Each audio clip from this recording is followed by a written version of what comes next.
unfortunately, Ross couldn't be here today. He's working, but I'm here holding it down with you guys. So I appreciate you guys being here, rain, sun, sunshine, whatever, and just showing your support. These, like I said, these moments in these videos mean a lot to me because I hope to show Messiah this, when he grows, and let him know that people were rallying for you. They were doing a lot of things. It wasn't just us. It was a community of people who loved you and supported you, and wanted to make sure that you were represented and your story is being heard and your truth is being out there. So thank you guys for being here so much. I really appreciate you all. I love the Bombazo because it's music, we're dancing, and it's a really, really wonderful flow of energy that I'm feeling. And I feel like the people who made it here today, especially, your energy was needed. So like I said, thank you all for being here and making this happen. Right now, in our case, earlier this week, we received the order from the judge. The judge, he affirmed all of our allegations towards the department as facts. So it's no more he said, she said, we said, they said. He affirmed what we said were facts. Those facts are that we were mistreated during our case. Those facts were that they purposely mishandled our case. Those facts were that they used English and our lack of knowing Spanish to withhold important documents, to mistranslate documents to get us to sign things and waive things inappropriately, and to overall draw out and drag out this process for almost 2 years now that we're going on with Messiah being removed. And again, I want to affirm that this was over £1, and the federal judge also acknowledged and affirmed that this was over £1. There was no other state interest.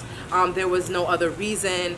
And he also affirmed they still we're not able to provide a reason why the government is interested in our son to this extent and why they still want to keep him in their care. So that's really important for me particularly, because so much of this is finding what really happened. Was he really abused? They said this, I heard this. This is no, because those things, they really hurt our case because we spend so much time trying to shed light and also to clear our names. And one thing I did speak about is that people may not know is when you are alleged to be a child offender, you're on a registry similar to a sex offenders list. You get what I'm saying? And of course we're fighting for Messiah, but it's also for myself, for my husband, and other families to say, no, I am not a child abuser. You should not put me down in history as such. I get to fight for my name and affirm my own truth and my son's truth and his legacy, knowing that he came from loving parents. He came from parents who care. He came from a network of people and a community. They said I didn't have a community. This is a community. Other people care about Messiah.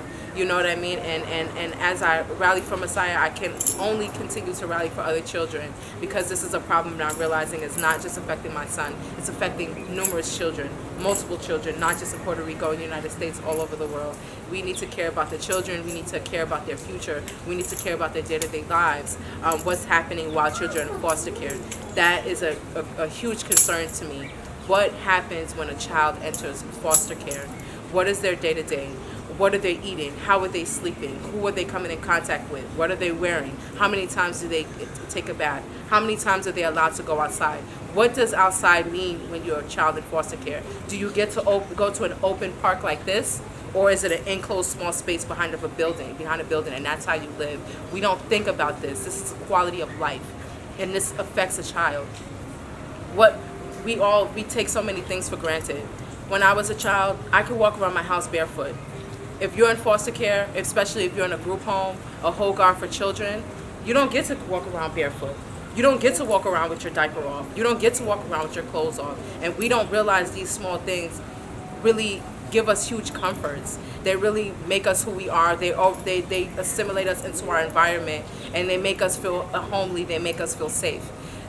Even these smallest things, children are not able to experience this when they're in these foster care systems. So it's very important that we say, hold on, okay, a child was removed. Now what? What does school look like for this child? What does daycare look like for this child? Again, what are they wearing? What are they eating? Do they have a rigid schedule as if they were in jail, where they wake up at 7, they take a nap at 10, they do story time with the teachers at 12, is it rigid? Also, where's the love? Who is there to show love? If they scrape their knee, is somebody hugging them? Is somebody kissing them? We know it's not, because the government can't even allow you to be that intimate. So what does the government do to compensate for that lack of love, that lack of care, that lack of community, that lack of family? There's nothing they're doing, but they're removing children in droves, and they don't have plans for these children. And that's the problem here. So again, I appreciate everybody. I'm happy to be here. I'm happy you guys have all came and showed your support even through the rain. This is a good crowd for me. I'm super excited. I'm happy to be here. This is from Messiah. You know. This is by Messiah.